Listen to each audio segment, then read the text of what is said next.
Good morning, everyone. The today's lecture will be given by Marit Kalliswart, a fifth-year resident in our department. She's going to talk about postoperative red flags in upper GI and bariatric surgery. Enjoy. Thank you. Yes, welcome everyone. So today we're going to talk about the postoperative red flags after upper GI and also bariatric surgery. So what are postoperative red flags? These are signs or symptoms after surgery that could indicate a specific pathology that can warn us for a potential serious or life-threatening complication.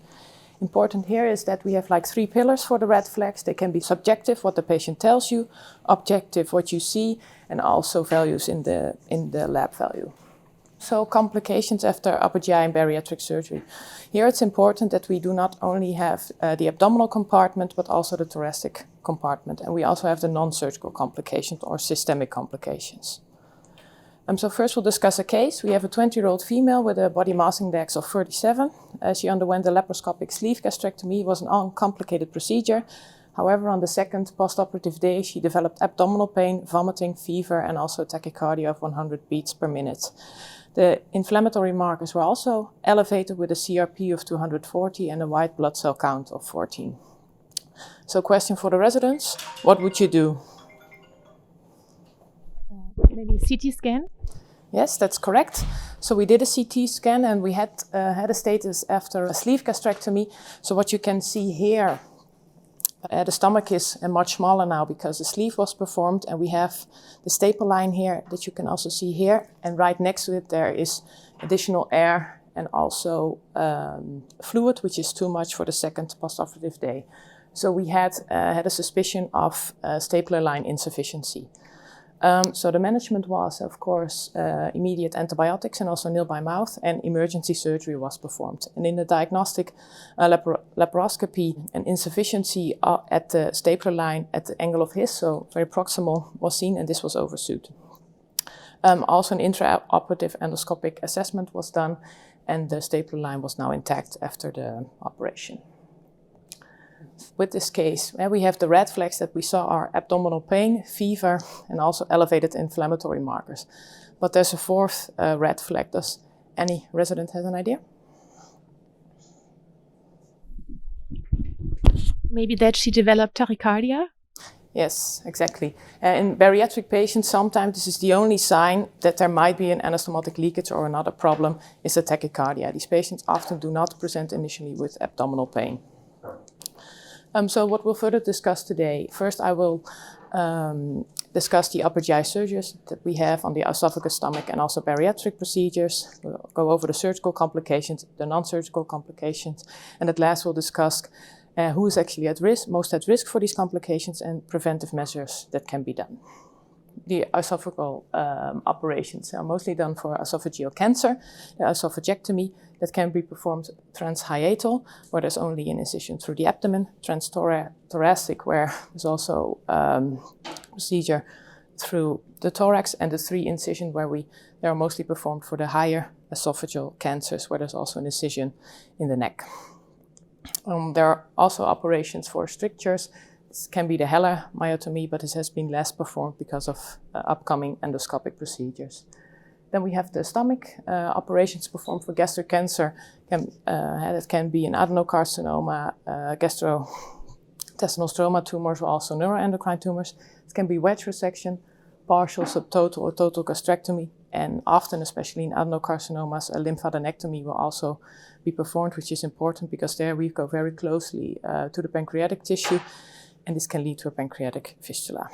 Surgeries performed for reflux disease and hiatal hernia are the fundoplication, and we all know the Nissen or the Toupet, and hiatoplasty, and also the links or mesh implantation. Then we have the bariatric procedures. Here we have the gastric sleeve and the gastric bypass, and most centers will now have a standard of care that will be the gastric bypass.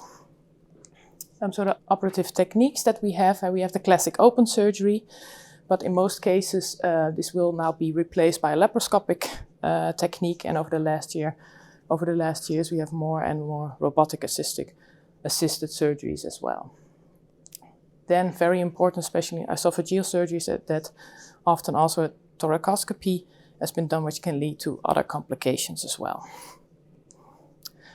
So this is a study, a German nationwide analysis that has been done to assess the complications after upper GI surgery.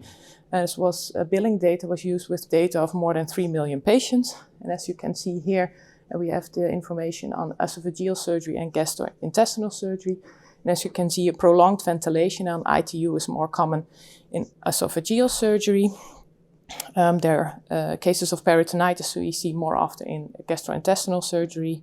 The anastomotic leakage was more observed in the esophageal cases, and also pneumonia was more common in esophageal operations. GI bleeding was, however, more common in the gastrointestinal operations, but overall, these patients are at a high risk for complication with more than 1/3 of the cases. An important topic here is the failure to rescue. So if a patient develops a complication, the risk of mortality is high. We know from esophageal procedures this can be is 20%, and in complex stomach cases, the risk for mortality when a complication has developed is around 28%. So this is why it is important that we all know how to respond to a red flag. So which are the complications that can develop, as we discussed before?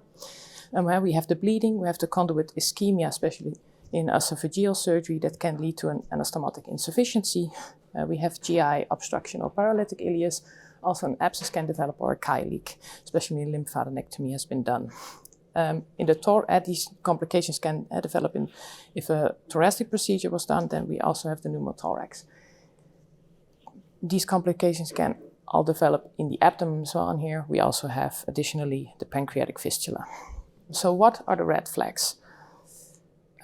First, I would like to emphasize that it's important that you listen to the patients. When you go to a patient, do not just listen what the nurse tells you or only look to the vital parameters or the lab. Listen to the patient and stay calm and call help when necessary. And so first we'll discuss the surgical complications and the postoperative bleeding. And so we go over all the 3 pillars of the red flags. So subjectively, a patient can have pain, but already be like lethargic when the bleeding is severe. Objectively, you can see hypertension, tachycardia, also dyspnea if it's in the thorax. And important here is there signs of bleeding extraluminally or intraluminal? Extraluminal, you have to also assess the thoracic or abdominal drains, and intraluminally you might have melena or also hematemesis. In the lab, there might be a drop in globin. If you want to have a quick lab assessment, you can also do a blood gas analysis where you can see the drop in hemoglobin, but also assess the lactate and acidosis if it's there. So the timing mostly is the first 24 hours after surgery. Incidence is up to 8% in esophagectomy, 4% in gastric procedures, and in gastric bypass around 1 to 4%. Mortality, so the failure to rescue, is up to 25%. So the management of acute postoperative bleeding is divided. Is the patient stable or unstable? And you see on the left side, if the patient is stable and you have signs that there's intra-abdominal bleed, so outside of the lumen, you can do a CT angio. If it's intraluminally, you can do an endoscopy. If the patient is unstable, it's important that the immediate resuscitation is performed with volume transfusion of blood and also an immediate evaluation of intensive care. If the patient remains unstable, surgery should be performed. If you can stabilize the patient, you can do further diagnostics. Then we go to the anastomotic leakage. Here the patient can present with pain or also dyspnea in case of mediastinitis. Objectively, you might see the systemic inflammatory response syndrome, or SIRS, with fever, tachycardia, and hypertension, signs of peritonitis, and also can assess the drain aspect. In the lab, you will see elevated inflammatory markers, and also here the blood gas analysis can help you further of how sick the patient is. Here it's also very important what we assessed before, of what we saw before in the case. Obese patients might initially only present with tachycardia. So timing, most of the times it develops around 5 to 10 days after surgery, but it can also be earlier, as what we saw in our case as well. The incidence is the highest in esophagectomies, up to 40%, gastrectomy around 2 to 6%, and gastric bypass 1 to 4%. Mortality can be up to 2 to 12%. Here it's important that the presentation will depend on the location of the anastomotic insufficiency. So here we see the esophageal procedures. If you have a high anastomosis, cervical anastomosis, sometimes the presentation can already just be with that the wound, that there might be some inflammation of the wound. If the anastomosis, if the leakage is intrathoracically, patient can present with signs of mediastinitis. This is in the case of a gastrectomy. As you can see here, there are three sites of a potential leakage. First is the esophageal jejunostomy. When it's higher, patient can also develop with thoracic symptoms.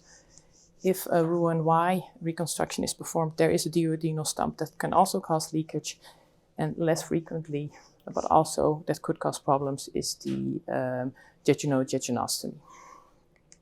Then in case of bariatric surgery, we have the gastric sleeve, and what we saw in our case is that this patient had insufficiency at the angle of his, so very proximal. This can also be the case in a gastric bypass, but here the gastrojejunostomy can develop a leakage as well. Here also less common is a leakage at the site of the jejunostomy. So the management of anastomotic leakage.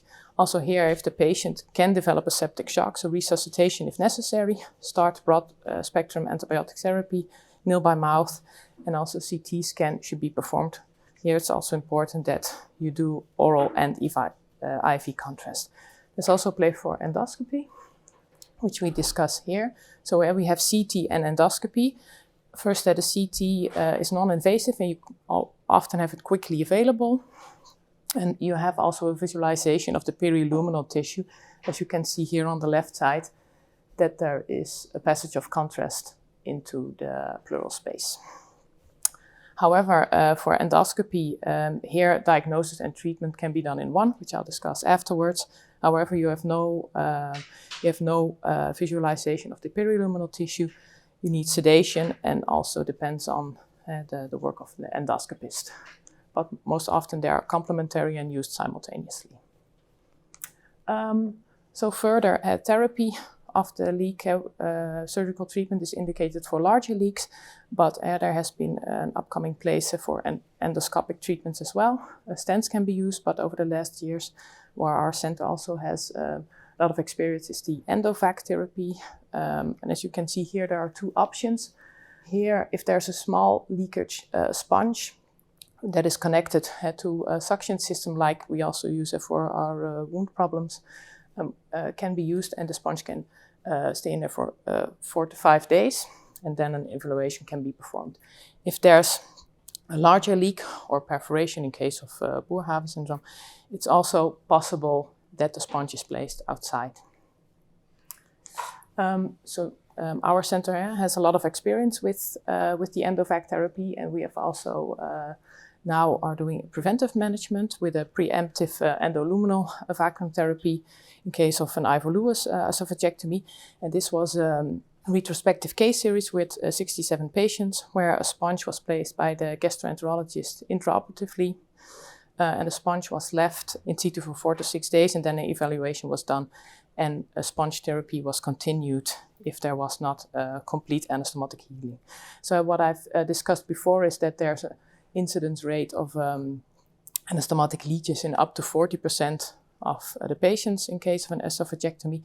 In this series, only 8% of the patients had an anastomotic leakage, and only 1 patient with an uncontained leak. 90% of the patients had a prolonged sponge therapy, and 73 patients had an uneventful anastomotic healing. So that were the surgical complications, but we also often see non-surgical problems after upper GI and bariatric surgery. Would like to ask the residents if they can tell me which complications you see here.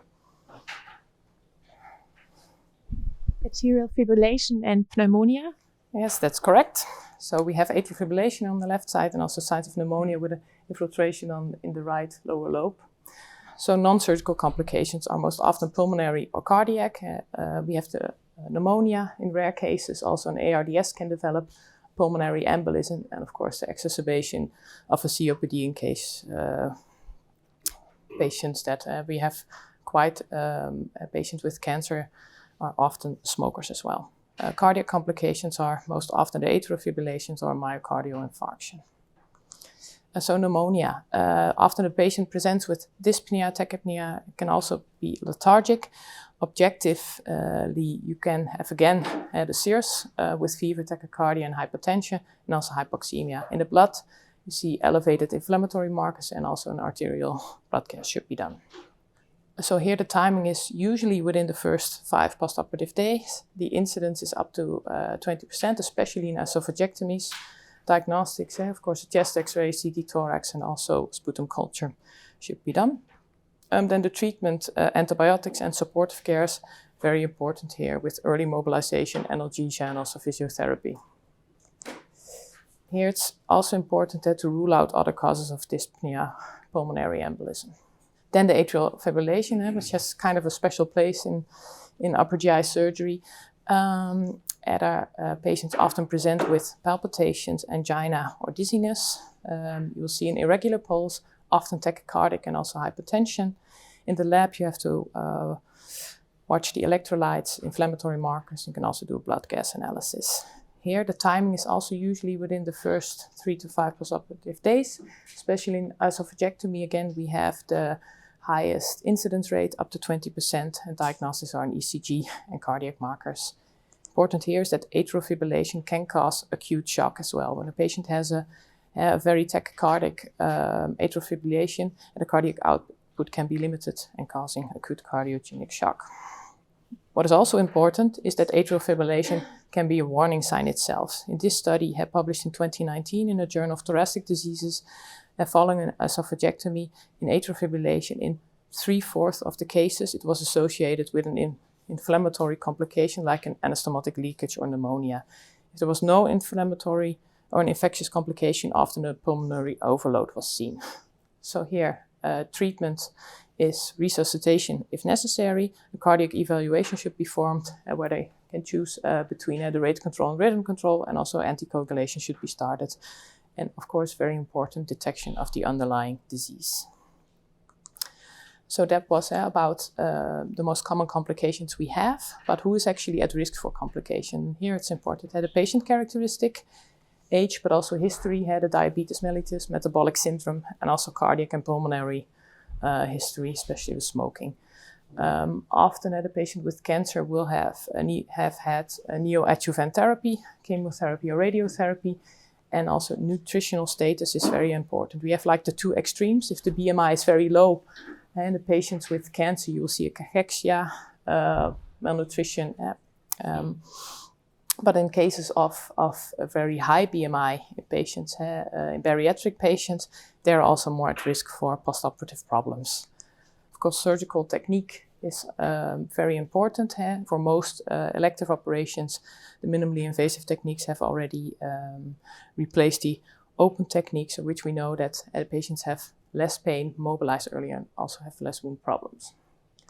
Then preventive measures that can be done preoperatively, especially in the cancer patients. Physical therapy, the stop of smoking is important. Nutrition, especially in patients with dysphagia that they cannot eat, enteral feeding should be considered. In bariatric patients, often preoperative, they already have a nutritional consultations and they will be asked to try to lose some weight before the operation. Postoperatively, again, feeding is important, preferably enteral, but if not possible, parenteral, and also physical therapy, analgesia, and mobilization. And of course, in the case of esophagectomy, we have now the endoluminal vac therapy. So, take-home messages. We have the 3 pillars of red flags that can be subjective. Listen to what the patient tells you, what you see, and also laboratory values. It's all about changes. Red flags can develop rapidly after upper GI surgery. A frequent patient evaluation is essential, and inadequate management can have devastating consequences in contact with the failure to rescue. Thank you for your attention. Okay, thank you very much. Important topic for every field of surgery, and this concept of failure to rescue, which now is established everywhere and probably one of the most significant marker of quality and good outcome. So maybe my question to Professor Guccio, when I see this, it's important to know you described that well. Now that has also to do with the process in the hospital. And since you were trained in Germany and with us, what's the role of expert team or specialization in recognizing this early problem, reacting and preventing deaths? We have two systems. The one we have here, where we are specialized, like many centers, with a group focused on upper GI surgery, versus a system which is disappearing worldwide, but not everywhere, when you have surgeons doing as well rectum and pancreas and upper GI, all those centralized, although big centers. What's the data, or what's the your opinion about these two way of handling patients? Thank you for this nice presentation and the question. I think this is all about centralization and of major visceral surgery, basically. I think centralization can only be performed adequately with dedicated teams that really focus on a specific disease and also have a specific interest in outcome research to provide adequate quality. I think this is the major difference between those two systems. I think there's also over-centralization. It has also been shown that too many cases of one specific pathology performed by a certain group, there's also a plateau of a maximum number of cases per surgeon or per center. After reaching this plateau, quality does not grow anymore, and even may drop. So if you perform, 500 pancreatic surgeries per year, you might not be as dedicated as before towards a single patient. I think there's maybe an ideal number of patients that you can look after adequately and manage. But I think the big difference is the dedicated team that looks after the patients from the beginning, starting with indication, over operation, management of the complications, and also adequate monitoring of complications, and this also involves auditing by external registries and etc. This is the way we have to go to reach optimal quality in patient care. This is my opinion. Thank you. So the talk was so clear that one of the mechanisms is that we have no further questions, and so thank you very much. Thank you.